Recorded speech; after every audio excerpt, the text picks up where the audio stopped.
উত্তরে শীতের তীব্রতার সাথে বাড়ছে আগুনে পোড়া মানুষ। খড়কুটোর আগুনে শীত নিবারণ করতে গিয়ে এই পর্যন্ত দগ্ধ হয়েছেন শতাধিক।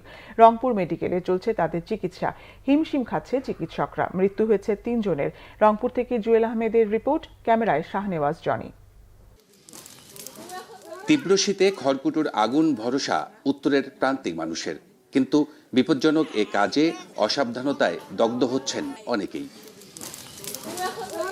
রংপুরে জেঁকে বসেছে শীত।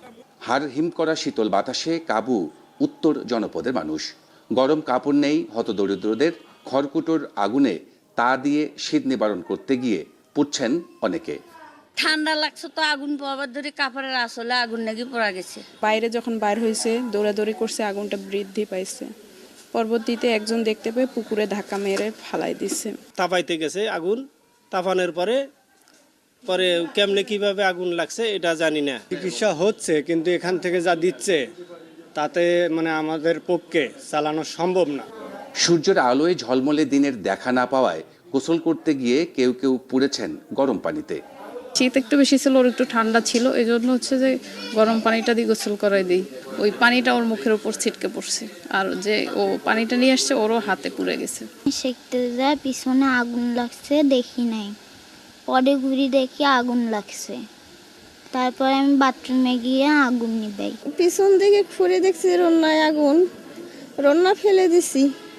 ঘরে যেয়ে দেখি আমার কাপড়ে আগুন, জামায় আগুন। চিকিৎসকরা বলছেন, নানা সংকটে চিকিৎসা নিশ্চিত করা যাচ্ছে না পোড়া রোগীদের। বেশিরভাগের নেই সামর্থ্য। তারপরও সর্বোচ্চ গুরুত্ব দিয়ে সেবা দেওয়ার চেষ্টা তাদের।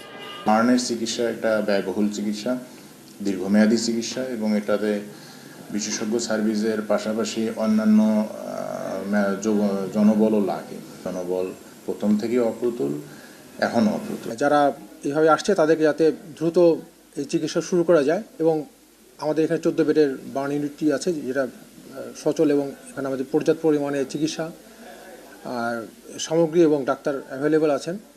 তা আমরা চেষ্টা করি যত দ্রুত সম্ভব সেই চিকিৎসা দেওয়া এবং ওষুধ থেকে শুরু করে সব কিছু প্রোভাইড করা। আগুনে শীত নিবারণের সময় সাবধানতার তাগিদ দিয়েছেন সচেতনরা।